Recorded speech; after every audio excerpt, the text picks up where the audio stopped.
బల్లకట్టులా తేలుతూ మునగన తేల్న అన్నట్లున్న ఆ కిచెన్ ఫ్లోరింగ్ మీదున్నారు ఫకర్, ఇబూకా, ప్రొఫెసర్ ఆనందరావు.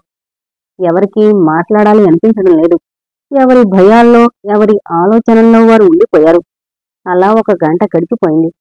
ఉన్నట్లుండి కళ్ళు మిటకరించి చూశాడు ఆనందరావు. వెంటనే ఆనందంతో లేచి నిల్చుని వెరికేక పెట్టాడు. Land land Ahoi! మిగతా ఇద్దరూ విస్తుపోయి చూశారు. నిజంగానే నేల కనబడుతోంది దగ్గరలో. చిన్న ద్వీపంలా ఉండది. సముద్ర మధ్యంలో ఇంత లోతు నీటిలో ద్వీపమా? ఇదేంటో మీకు తెలీదు, నాకు తెలుసు అన్నాడు హుషారుగా. ఆ మధ్య బంగ్లాదేశ్కి దగ్గరగా సముద్రంలో ఒక ద్వీపం పుటుక్కున పైకి లేచింది, గుర్తుందా? అది మాదంటే మాదని బంగ్లాదేశ్, ఇండియాలు వాదించుకున్నాయి కూడా. ఇది అలాంటి రకమే.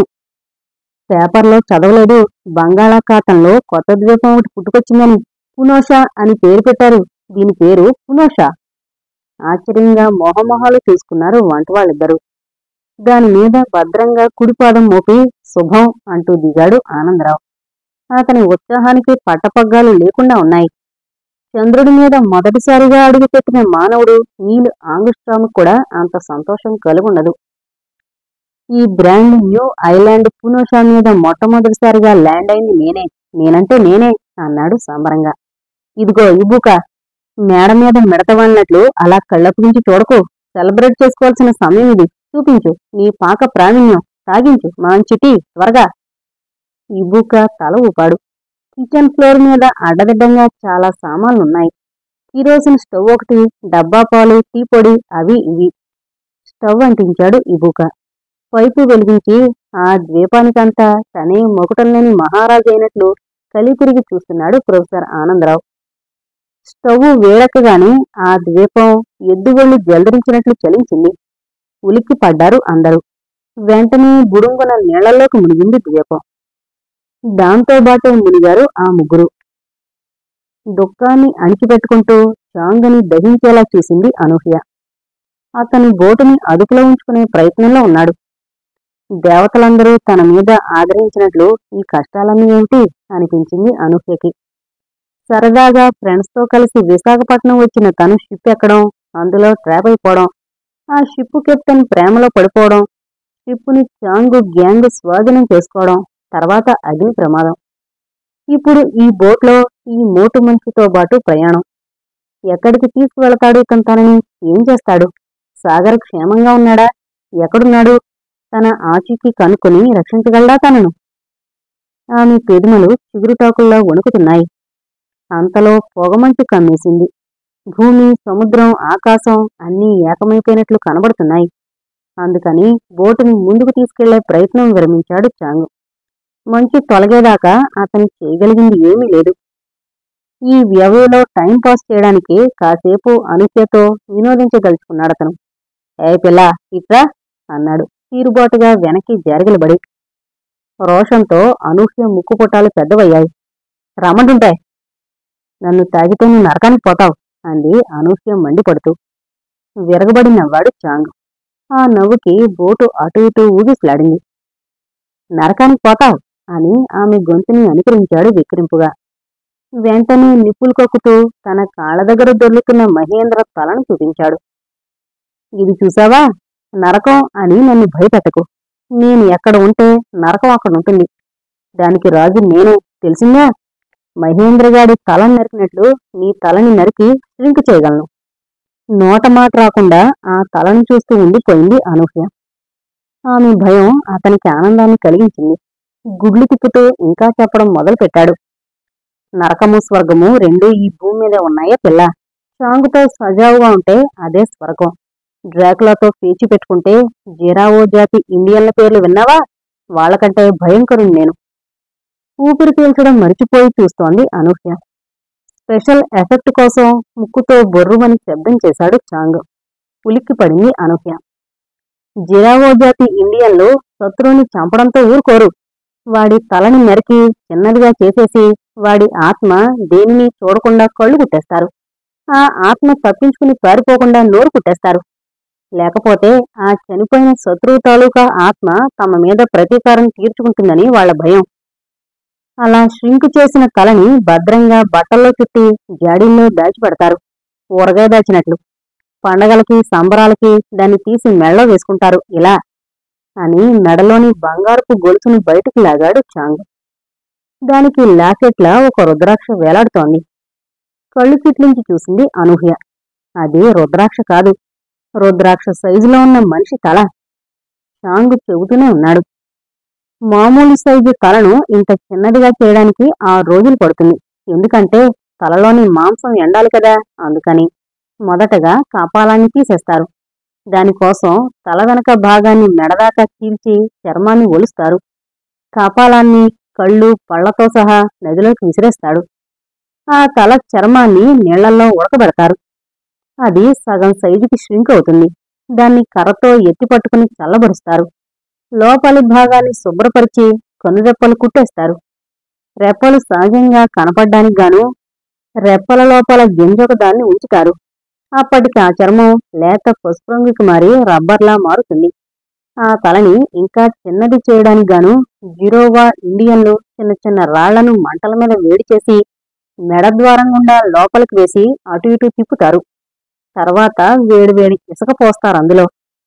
ఇలా చేయడం వల్ల తల ఒరిజినల్ షేప్ చెడిపోకుండా ఉంటుంది. ఈ తతంగమంతా పూర్తయ్యేసరికి పిడికిలి సైజుకొచ్చేస్తుంది ఆ తల. అప్పుడు దాని మొహం మీద వెంట్రుకలన్నీ పీకేసి ద్రాక్ష తీగతో మెడని బిగించి కట్టేస్తారు.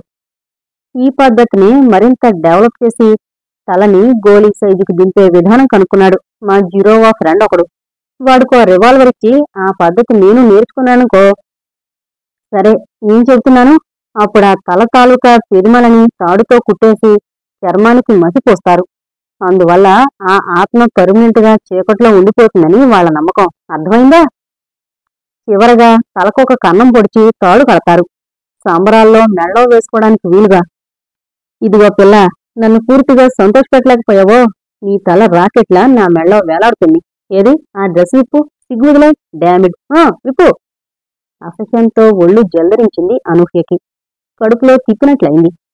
ఈ నరరూప రాక్షసుడు తనని పాడు చేయకుండా వదలడు, అది తథ్యం. తర్వాత దారుణంగా చంపేస్తాడు, అది నిశ్చయమే.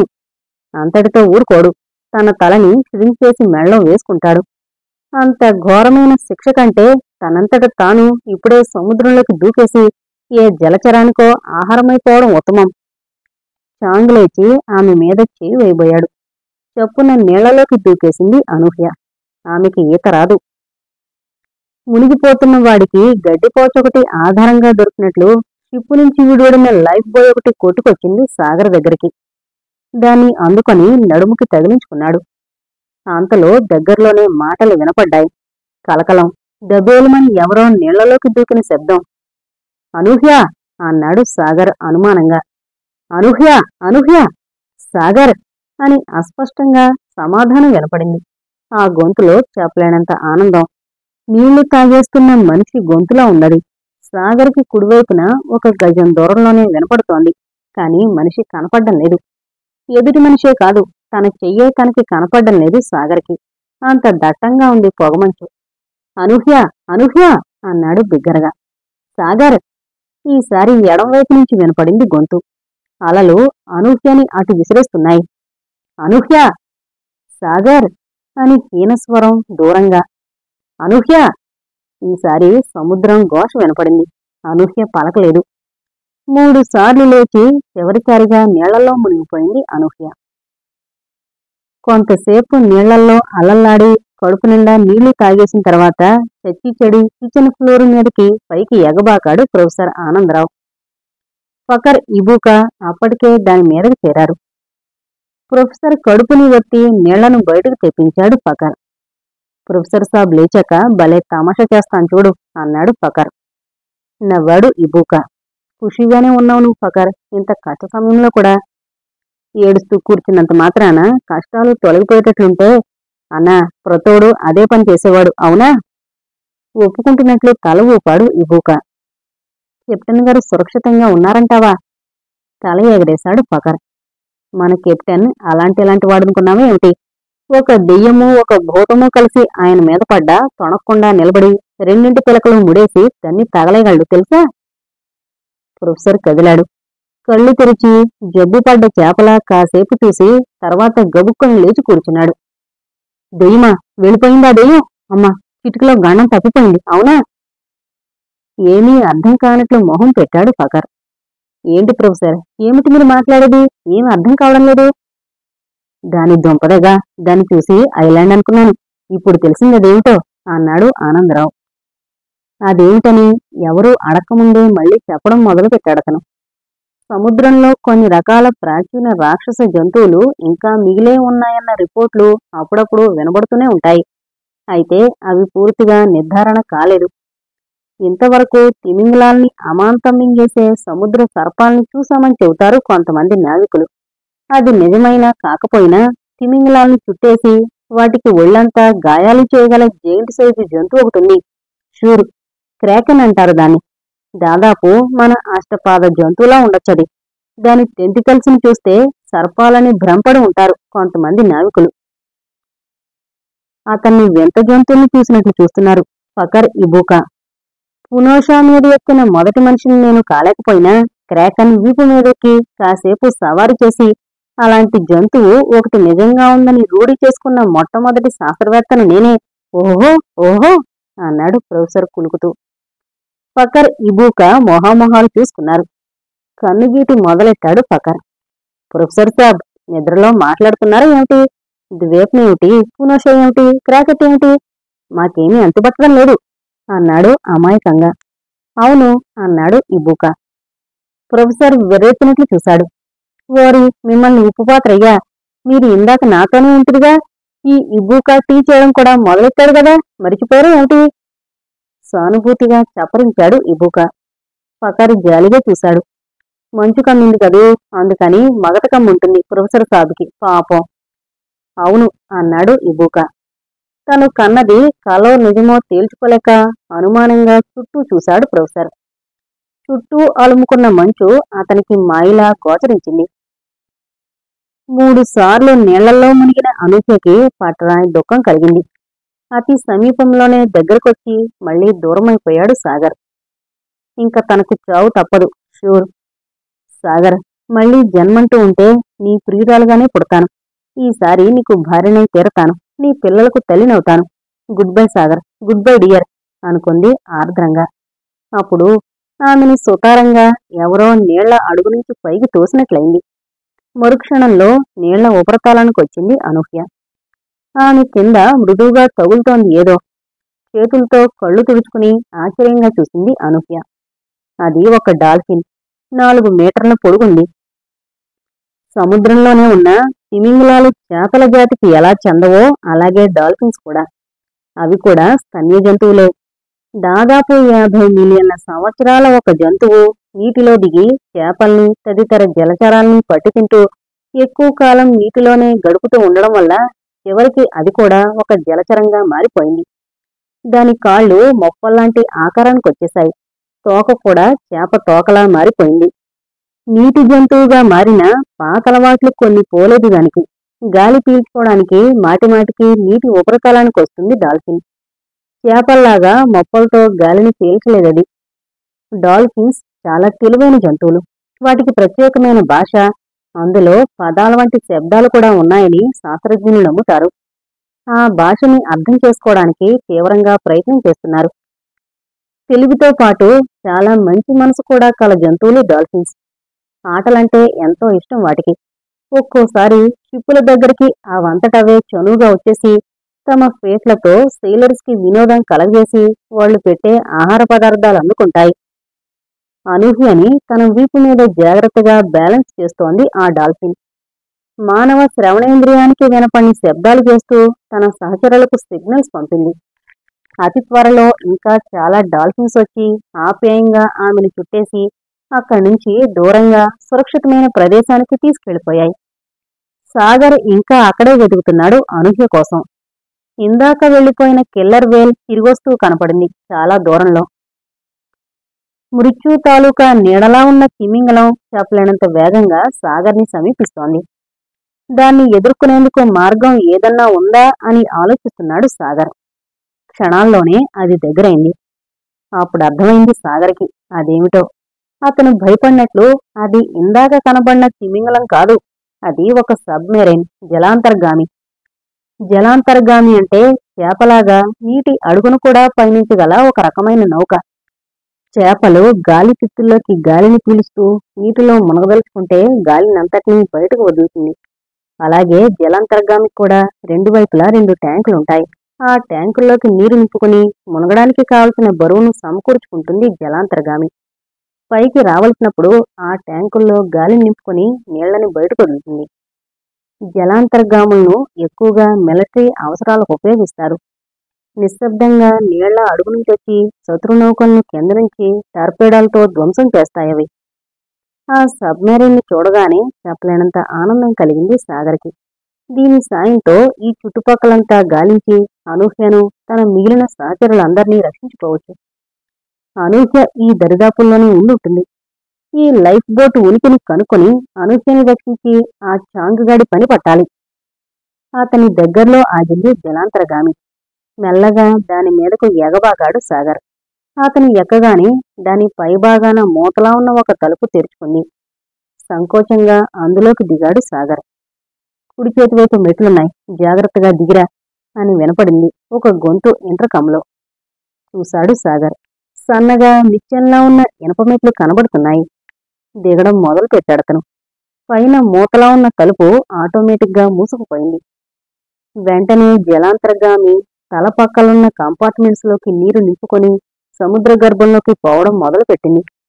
అలా దాదాపు 700 అడుగుల లోతుకు వెళ్ళాక ముందుకి పయనించి సాగింది. అంత లోతుకు వెళ్ళాక నీటి ఒత్తిడి విపరీతంగా ఉంటుంది. దానికి తోడు పొడుగ్గా సన్నగా ఉండే జలాంతర్గాముల లోపలి భాగమంతా ఇరుగ్గా ఉంటుంది. అలవాటు లేని వాళ్ళు జలాంతర్గామిలో పయనిస్తే కాస్ట్రోఫోబియా, ఇరుకు ప్రదేశంలో బంధింపబడినట్లు ఆందోళన చెందడం లాంటి మానసిక వైపరీత్యాలకు గురవుతారు. సాగర్కి జలాంతర్గామిలో ఎక్కడం అదే మొదటిసారైనా అతనికి అలాంటి మానసిక వికారాలేమీ కలగలేదు. 2 మనుషులున్నారు ఆ సబ్మెరైన్లో. ఒకతను కంట్రోల్స్ దగ్గర కూర్చునున్నాడు. రెండో అతను మెట్ల దిగువని నిలబడి సాగర్ని పలకరించాడు. ఎవరు నువ్వు? నేనొక మర్చెంట్ షిప్కి కెప్టెన్ని. నా షిప్పు అంటుకుని ధ్వంసమైపోయింది. షిప్లో చేరిన కొంతమంది దొంగలే అందుకు కారణమనుకుంటాను. షిప్లోని జనమంతా ఇంకా ఈ చుట్టుపక్కలే ప్రాణాలు దక్కించుకోవడానికి ప్రయత్నాలు చేస్తూ ఉండుంటారు. దయచేసి వాళ్ళని రక్షించే మార్గం చూడండి. అతని సూచనని పట్టించుకోకుండా, షిప్పు కెప్టెన్ వా నువ్వు? ఏం షిప్పు? కార్గో షిప్పా? అన్నాడు ఆ మనిషి ఆదురుదాగా. కార్గో షిప్పే. ఎక్కడికి వెళ్తోంది? అండమాన్స్. ఏం సరుకు రవాణవుతోంది దానిలో? చెప్పాడు సాగర్. అంతేనా? అన్నాడు ఆ మనిషి తేలిగ్గా. దయచేసి మా వాళ్ళని రక్షించడానికి ఏర్పాట్లు చేయండి, ఎక్కువ టైం లేదు అన్నాడు సాగర్. అది వినిపించుకోకుండా అతను కంట్రోల్స్ వద్దన్న రెండో మనిషి దగ్గరకు వెళ్ళాడు. ఇద్దరూ తలలు దగ్గరకు తెరిచి గుసగుసగా మాట్లాడుకోవడం మొదలు పెట్టారు. మధ్య మధ్యలో తలలు తిప్పి సాగర్ని చూస్తున్నారు. సందేహంగా చుట్టుపక్కలంతా పరికించి చూశాడు సాగర్. జలాంతర్గాముల్లో ఎప్పుడూ ఎక్కకపోయినా వాటి గురించి చాలా తెలుసుకున్నాడతను కుతూహలం కొద్దీ. ఇది మామూలు జలాంతర్గామి కంటే చాలా పెద్దదిగా కనబడుతోంది. ఇంత పెద్ద జలాంతర్గాములు సాధారణంగా అణుశక్తితో నడిచేవై ఉంటాయి. మామూలు సైజు జలాంతర్గాములు బ్యాటరీల శక్తితో నడుస్తాయి. అయితే అవి బ్యాటరీలు రీఛార్జ్ చేసుకోవడానికి తరచుగా నీటి ఉపరితలానికి రావాల్సి ఉంటుంది. అదే అణుశక్తితో నడిచే సబ్మెరైన్స్ అయితే నెలల తరబడి నీటి అడుగునే ఉండగలవు. ఇంత పవర్ఫుల్ సబ్మెరైన్ ఇక్కడెందుకుంది? దాన్ని నడపడానికి ఎదురైనా సిబ్బందుంది? చాలా ఆశ్చర్యం కలిగింది సాగర్కి. ఆ మనుషులిద్దరూ గుసగుసగా మాట్లాడుకోవడం పూర్తయింది. ఒకతను వైర్లెస్ ఆన్ చేశాడు. హెడ్ క్వార్టర్స్, ఇక్కడ ఒక కార్గో షిప్ రేక్ అయింది. దాని కెప్టెన్ సజీవంగా దొరికాడు. రొటీన్ సరుకుని అండమాన్స్ తీసుకెడుతున్నానని చెబుతున్నాడు సార్. Yes sir. శిథిలాన్ని చెక్ చేసి చూస్తాం. ఈ కెప్టెన్ ఏం చేయమంటారు? సార్. ఎస్ సార్, అలాగే చేస్తాం. వైర్లెస్ డిస్కనెక్ట్ చేసి ఎర మీదకు దూకబోయే క్రూర మృగంలా సాగర్ వైపు రావడం మొదలుపెట్టాడు ఆ మనిషి. కీడు శంకించాడు సాగర్. వెంటనే కాలి మడం మీద గిరున తిరిగి ఆ మనిషి మోకాల మీద కొట్టాడు. ఆశ్చర్యం, ఆ దెబ్బకి అతని కాలు విరిగి ఊడిపడింది. అయినా అతను ఆగలేదు. ఒంటికాలు మీదే ఎగురుతూ సాగర్ వైపు దూసుకొస్తున్నాడు. పడవల భద్రంగా నీళ్ల మీద తేలుతూ తనకు ముందే నిర్ణయింపబడిన దిశలో పయనిస్తోంది సింగు క్యాబిన్. సీ సిక్నెస్ తగ్గిపోయింది సింగుకి. ఒక్కసారి బద్ధకమంతా పోయేటట్లు ఒళ్ళు విరుచుకుని అభిమానంగా చూశాడు. స్వరూప సమ్మోహనంగా చిరునవ్వు నవ్వింది. నేను సీ సిక్నెస్ తో నరకయాతన పడుతుంటే నువ్వు నా కోసం ఆరాటపడిపోయినందుకు. చాలండి, మీరే నా పంచ ప్రాణాలైనప్పుడు మరింకోలా ఉండగలనా అని నాటకీయంగా కొనగోటితో లేని కన్నీరు తుడుచుకుంది స్వరూప. మీకోసం ఎంత తలకిందులైపోయినా తెలుసా? మీ బాధ చూస్తూ క్యాబిన్లో కూరికెళ్ళక షిప్ అంతా పిచ్చిపట్టినట్లు తిరిగేదాన్ని. మీరు తప్ప నాకు ఇంకెవరూ అక్కర్లేదని బాగా అర్థమైంది ఈ కొద్ది రోజుల ప్రయాణంలో. సంతోషంతో పులకరించిపోయింది సింగు హృదయం. అతనికి దగ్గరగా వచ్చి మనం ఎటు వెళుతున్నాం అంది. అండమాన్స్కే వెళుతున్నాం అన్నాడు సింగు. అయితే దీనికి అమర్చిన ఇంజిన్ కొంచెం చిన్నది, అందుకే స్లోగా వెళుతున్నాం మనం. కానీ నిశ్చయంగా అండమాన్స్ చేరి తీరతాం. కొద్ది రోజులు అక్కడ హాయిగా ఎంజాయ్ చేసి ఫ్లైట్లో తిరిగి వచ్చేద్దాం. చెప్పు, ఈసారి ఎక్కడికేద్దాం ట్రిప్పు? పోనిద్రు వెదవ ట్రిప్పు అంది స్వరూప విరక్తి నటిస్తూ. అంత ఖరీదైన షిప్పు మునిగిపోయింది. ఉసూరుమంటోంది నా ప్రాణం. ఈ నష్టంలో నుంచి తేరుకునేదాకా మనం ఎక్కడికి వెళ్లొద్దు నవ్వాడు సింగ్. పోతే పోయింది వెదవ షిప్పు. మన ఆస్తిలో ఇదంతా అని నువ్వు నాకు దక్కావు. అదే 10,000 కోట్లు. చెప్పు, ఈసారి స్విన్ ఆల్స్కి వెళదామా, రోమ్కి వెళదామా, ప్యారిస్కి వెళదామా, లేకపోతే సింపుల్ సింగపూర్కి వెళ్ళొచ్చేద్దామా? సింగపూర్ అని వినగానే ఉలిక్కిపడింది స్వరూప. ఆమెకి దుర్భరమైన తన గత జీవితం గుర్తొచ్చింది. వద్దొద్దు, సింగపూర్ నాకు బాగుండదు, ప్యారిస్ వెళదాం అంది కంగారుగా. ఆశ్చర్యంగా ఆమెను చూసి దగ్గరగా లాక్కుని గాఢంగా కౌగిలించుకున్నాడు సింగ్. అలాగే డియర్, ప్యారిస్కి వెళదాం. ఉండండి, మంచి డ్రింక్ ఏదన్నా తెస్తాను మీకోసం అని వదిలించుకుని లేచి స్ట్రాంగ్ కాక్టైల్స్ 2 గ్లాసుల నిండా కలిపింది స్వరూప. సింగ్ అంటే ఇష్టం లేదామెకి. అతని సాన్నిహిత్యాన్ని భరించాలంటే ఒళ్ళు తేలినంతగా తాగాలి తను. నిదానంగా మద్యాన్ని చప్పరిస్తూ కబుర్లు చెప్పుకుంటూ కొంచెం సేపు గడిపారిద్దరు. ఆ తర్వాత అతనామెను తన దగ్గరికి లాక్కున్నాడు. గభీమని ఏదో జంతువు క్యాబిన్ మీదకి దూకినట్లు అనిపించడంతో ఉలిక్కిపడి ఆలోచనల్లో నుంచి బయటపడింది స్వరూప. చటుక్కున సింగిని పక్కకు తోసేసి లేచి కూర్చుంది. సింగు కూడా భయంగా చూశాడు. ఆ అదురుకి ఒక వైపు కొరిగిపోయి కొద్ది క్షణాల తర్వాత మళ్లీ సరైన పొజిషన్కి వచ్చింది. అప్పుడు తలుపు అద్దాల్లో నుంచి 3D సినిమా తెర మీద రాక్షసుడి మొహంలా కనిపించింది చాంగ్ మొహం. దబదబా తలుపులు బాదుతున్నాడతను. తలుపులు కిర్రు కిర్రుమంటూ రోదన లాంటి శబ్దం చేస్తున్నాయి. భయంతో నిశ్చేష్టురాలైపోయింది స్వరూప. చాంగ్ వచ్చేశాడు. తనకు కోపమొస్తే చిత్రహింసలు పెట్టి చంపే చాంగ్ వచ్చేశాడు. బల్లకట్టులా ఉన్న కిచెన్ ఫ్లోర్ మీద తేలుతూ కొట్టుకుపోతున్నారు ప్రొఫెసర్ ఆనందరావు, ఫకర్, ఇబూకా. వాళ్ల ముగ్గురి బరువుని అది ఎంతసేపో మోసేలా లేదు. ప్రొఫెసర్ ఆ ఫ్లోర్ మీదకు నీళ్లొచ్చినప్పుడల్లా గంగవీరులెత్తిపోయి కేకలు పెడుతున్నాడు. ఏమీ మాట్లాడకుండా నిర్లిప్తంగా కూర్చునున్నాడు ఇబూకా. నిండా మునిగిన వాడికి చెలేమిటి అన్నట్లు ఫకర్ మాత్రం హుషారుగానే ఉన్నాడు. తమాషా పదాలతో ఉన్న జానపద గీతం ఏదో పాడుకుంటున్నాడతను. అప్పుడు మెల్లగా తేలుతూ దగ్గరైందేదో. ముగ్గురు తేరిపారా చూశారు. ఒక దొంగ, దానిమీద ఒక వృద్ధుడు కూర్చుని నల్లమందు బాయిలా బద్ధకంగా జోగుతున్నాడు. తేలుతున్న కిచెన్ ఫ్లోర్కి బాగా దగ్గరగా వచ్చి తగిలి ఆగింది దొంగ. ఆ మాత్రం తాకిడికి ఆ ఫ్లోర్ ఒకవైపు సగం మునిగి మళ్లీ బ్యాలెన్స్ చేసుకుంది. నడుముల దాకా తడిసిపోయాడు ప్రొఫెసర్. దొంగ మీద కూర్చున్న నల్లమందు బాయి కదిలి చెంగుని కిచెన్ ఫ్లోర్ మీదకు దూకాడు. మళ్లీ ఒరిగింది కిచెన్ ఫ్లోర్. ఇదిగో ఓ మనిషి అన్నాడు ప్రొఫెసర్ కోపంగా. ఆ కోతి కేసులేమిటి అలా దూకేస్తావేం? మేమందరం మునిగి గంగా ప్రవేశం చెయ్యాలన్నా నీ ఉద్దేశం? భలేవాడివే, వెళ్ళెళ్ళు, వెళ్ళి నీ దొంగ మీద ఎక్కు అని ఆగి పరీక్షగా చూసి, వాడిని, ఇది మనిషి కాదో, నిజంగా కోతే. వరంగా ఊటాన్, గొరిల్లా తర్వాత అతిపెద్ద కోతిదే. ఇది దొంగ మీద ఎక్కి ఎందుకొస్తుంది చెప్పమా అన్నాడు విస్మయంగా. తను దొంగ మీద ఎప్పుడు, ఎక్కడ, ఎలా, ఎందుకెక్కిందో చెప్పడానికి ఆ కోతికి మాటలు రాకపోవడం వల్ల వాళ్ళకి ఆ సంగతి మిస్టరీగానే ఉండిపోయింది. నువ్వు ఎక్కడి నుంచి వస్తే మాకేం? దీని మీద ముగ్గురికే ప్లేస్ లేదు. నువ్వు కూడా ఎక్కడెక్కుతావు? దిగు దిగు అన్నాడు అదిలిస్తూ. ఒరాంగుటాన్ పళ్ళు బయటపెట్టి గుర్రుగా చూసింది. తోక ముడిచాడు ప్రొఫెసర్. పోలేండి ప్రొఫెసర్ సాబ్, దాన్ని కూడా ఉండనివ్వండి, సాటి ప్రాణే కదా అన్నాడు ఫకర్. ఉండనిస్తావా? ఇది తన పీకల మీదకే తెస్తుందని అతను నిజంగా ఊహించలేదు. తనని సకాలంలో రక్షించిన డాల్ఫిన్స్ చాలా తెలివైన జంతువులని, చాలా స్నేహ స్వభావం కలిగినవని త్వరలోనే అర్థమైంది అనూహ్యకి. అవి చేస్తున్న శబ్దాలు ఏవి తన చెవికి వినబడకపోయినా వాటి ప్రవర్తన వల్ల వాటిలో అవి మాట్లాడుకుంటున్నట్లు, చకచక నిర్ణయాలు తీసుకుంటున్నట్టు తోచింది అనూహ్యకి. డాల్ఫిన్స్ చేసే కొన్ని రకాల శబ్దాలు మానవ శ్రవణేంద్రియానికి వినపడవు. ఒక నిర్ణయానికొచ్చాక తిరిపిన పడ్డట్టు కనపడ్డాయి. అవి ఇంకా ఆటల్లో పడ్డాయి. ఒకదాన్ని ఒకటి కవ్వించుకుంటూ పరిగెత్తాయి. 4 మీటర్ల పొడుగున్న ఆ డాల్ఫిన్స్ ఉత్సాహంగా 8 మీటర్ల ఎత్తుకెగిరి మళ్లీ నీళ్లలోకి పడుతున్నాయి. వాటన్నింట్లోకి కూడా ఒక డాల్ఫిన్ మరీ అల్లరిదాన్లా కనపడింది. అన్నింట్లోకి అదే చిన్నది కూడా. స్వతహాగానే దాని నోరు కొంచెం ఊపు తిరిగి కొంటిగా నవ్వుతున్నట్లు కనబడుతోంది. అప్పుడప్పుడు హుషారుగా విజిలేస్తోందది. మంచి ఆట ఒకటి కనిపెట్టిందది. అనూహ్య భయం భయంగా ఒక పెద్ద డాల్ఫిన్ వీపు మీద కూర్చునుంటే తను చడీ చప్పుడు కాకుండా వెనక నుంచి జలాంతర్గామిలా వచ్చేసి తోసేయడం, ఆ అమ్మాయి నీళ్లలో పడేలోగా అందుకొని మళ్లీ పైకి తోయడం, విజిలేయడం. చిన్నపిల్లలు బంతితో ఆడుకుంటున్నట్లు అనూహ్యతో ఆడుతోంది ఆ పిల్ల డాల్ఫిన్.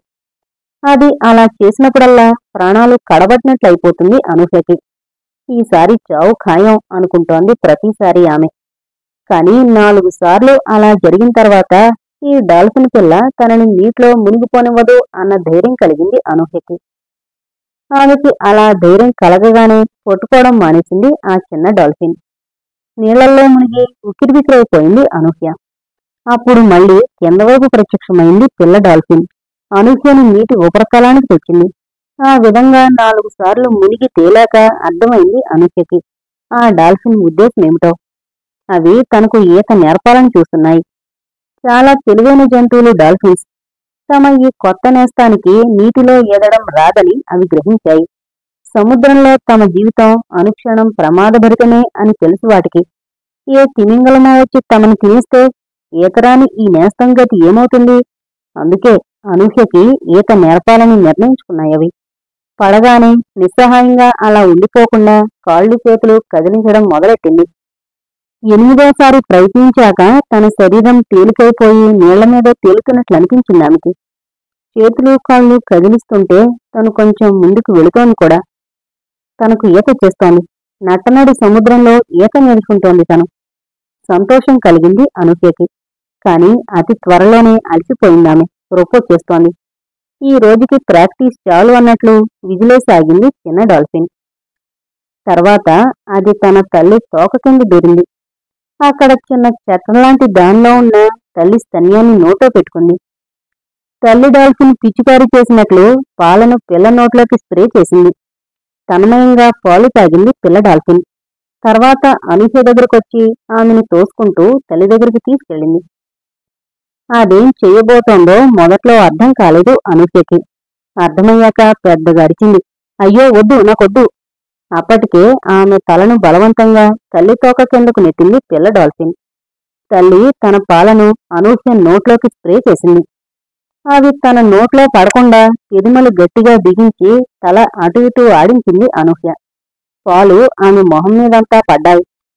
ఆ పరిస్థితి ఆమెకు కొద్దిగా వికారాన్ని కలిగించినా ఆ మూగజీవాల అభిమానానికి కరిగిపోయింది అనూహ్య.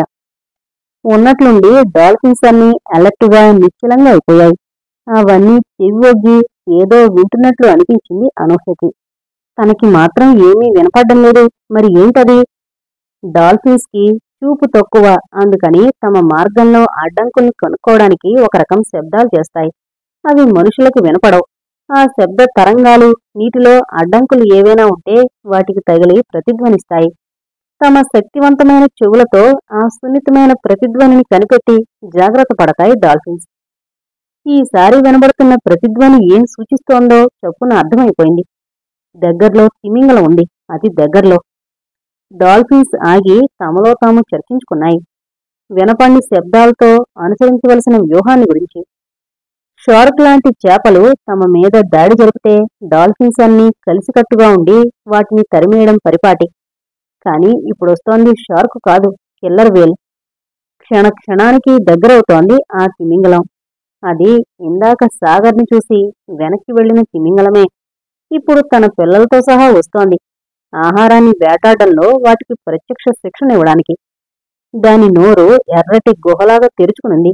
దాని పళ్ళు భయంకరంగా కనబడుతూ ఉన్నాయి. తోకతో నీళ్లని అల్లకల్లోలం చేసేస్తూ ఎక్స్ప్రెస్ రైలు ఇంజన్లా వచ్చేస్తోంది ఆ తిమింగలం.